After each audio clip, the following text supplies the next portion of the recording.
CM Revanth Congress BJP కలిసి కాళేశ్వరంపై దుష్ప్రచారం చేస్తున్నారని మండిపడ్డారు మాజీ మంత్రి వేముల ప్రశాంత్ రెడ్డి. కాంగ్రెస్ అధికారంలోకి వచ్చిన తరువాత 20 లక్షల ఎకరాలకు సాగునీరు అందితే 1 ఎకరాకు కూడా నీరు రాలేదని అబద్దాలు చెబుతున్నారని దుయ్యబట్టారు. జస్టిస్ పీసీ ఘోష్ కమిషన్ నివేదిక సీల్డ్ కవర్లో ఉండగానే ఏదో జరిగిందని దుష్ప్రచారం చేశారని ఆగ్రహం వ్యక్తం చేశారు.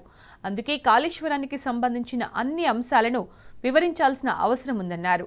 ఈ మేరకు పవర్ పాయింట్ ప్రెజెంటేషన్కు గాను బీఆర్ఎస్కు సభాపతి అవకాశం ఇవ్వాలని ప్రశాంత్ రెడ్డి విజ్ఞప్తి చేశారు. తెలంగాణ మీద గుడ్డి వ్యతిరేకతో ఉన్నటువంటి శక్తులు, తెలంగాణ అభివృద్ధి నిరోధక శక్తులు, అట్లాగే తెలంగాణ రాష్ట్ర ముఖ్యమంత్రి రేవంత్ రెడ్డి గారు,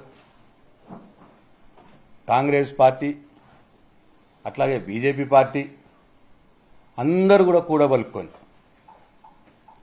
కాళేశ్వరం ప్రాజెక్టు మీద అపోహలు, అవాస్తవాలు, దుష్ప్రచారాలు చేస్తూ ఉన్నారు. ఉదాహరణకి ఒకళ్ళంటాడు కాళేశ్వరం ద్వారా 1 ఎకరం నీళ్ళు కూడా రాలేదంటాడు. మేము దిగిపోయిన తర్వాత కూడా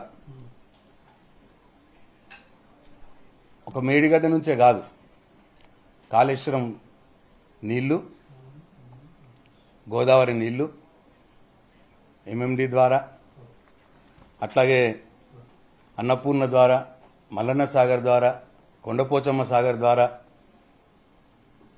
ఇట్లా ఎస్ఆర్ఎస్పి పునర్జీవం ద్వారా అనేక రకాలుగా అనేక రిజర్వాయర్ల నుంచి, అనేక పంప్ హౌజ్ల నుంచి దాదాపు 20 లక్షల ఎకరాలకు సాగునీరు అందింది.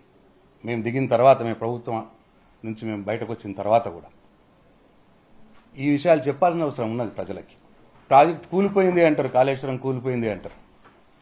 94,000 కోట్ల రూపాయల విలువగల కాళేశ్వరం ప్రాజెక్టులో 4,000 కోట్ల రూపాయల విలువగల ఒక 86 పిల్లర్లు కలిగినటువంటి మేడిగడ్డ బ్యారేజ్లో 2 పిల్లర్లు కుంగితే కాళేశ్వరం కొట్టుకుపోయింది అంటున్నారు.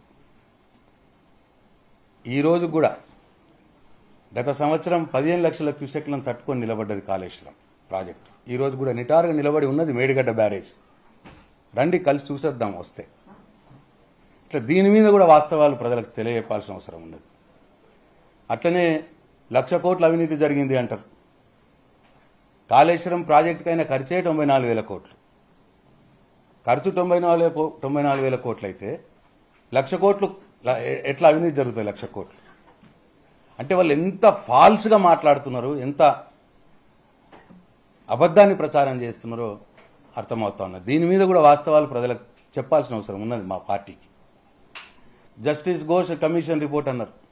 ఆ రిపోర్ట్ సీల్డ్ కవర్లోనే ఉంటుంది. అది ఇప్పకన్నా మొదలే పీసీ ప్రెసిడెంట్ మాట్లాడతారు దాని మీద, దాంట్లో ఏదో జరిగిపోయింది కాళేశ్వరంలో అని. అది ఇప్పకన్నా మొదలే కొన్ని పత్రికలు హెడ్లైన్స్ రాస్తాయి, దాంట్లో ఏమో జరిగిపోయిందని. అంటే రిపోర్టును ఆధారం చేసుకొని కాళేశ్వరం మీద, మా మీద ఒక కుట్రపూరితమైన చర్యకు పాల్పడతా ఉన్నారు. అసలు ఆ రిపోర్ట్నే మేము తప్పుపడతా ఉన్నాం.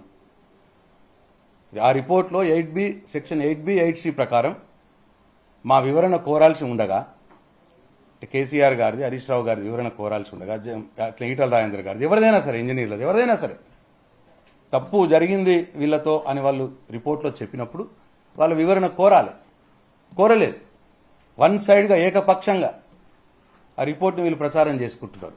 మేము న్యాయస్థానంలో పోరాడుతున్నాం ఆ రిపోర్టే తప్పని చెప్పి. దాని మీద ఏదో కుట్ర బంధమని ప్రయత్నం. రాష్ట్ర ప్రజలతో పాటు అత్యున్నతమైన చట్టసభ తెలంగాణ శాసనసభ్యులకు కూడా కాళేశ్వరం ప్రాజెక్టు యొక్క ప్రయోజనాలు తెలియాల్సిన అవసరం ఉన్నది. కాబట్టి ఈసారి జరగనున్న శాసనసభ సమావేశాల్లో కాళేశ్వరం ప్రాజెక్టు పైనటువంటి పూర్తి వాస్తవాలు, ఆధారాలతో సహా, గణాంకాలతో సహా, సాంకేతిక అంశాలతో కూడినటువంటి పవర్ పాయింట్ ప్రజెంటేషన్ ద్వారా సమగ్రంగా తెలంగాణ ప్రజలకు తెలియజెప్పే అవకాశం మా శాసనసభ పక్షానికి ఇవ్వాలని చెప్పి స్పీకర్ గారిని కోరదామని చెప్పి రిప్రజెంటేషన్ ఇవ్వడానికి ప్రయత్నం చేసినాం. ఈ రిప్రజెంటేషన్ మీరన్నా తీసుకోండి అని చెప్పి సెక్రటరీ గారి దగ్గరికి వెళ్తే వారు తీసుకోవడానికి నిరాకరించినారు.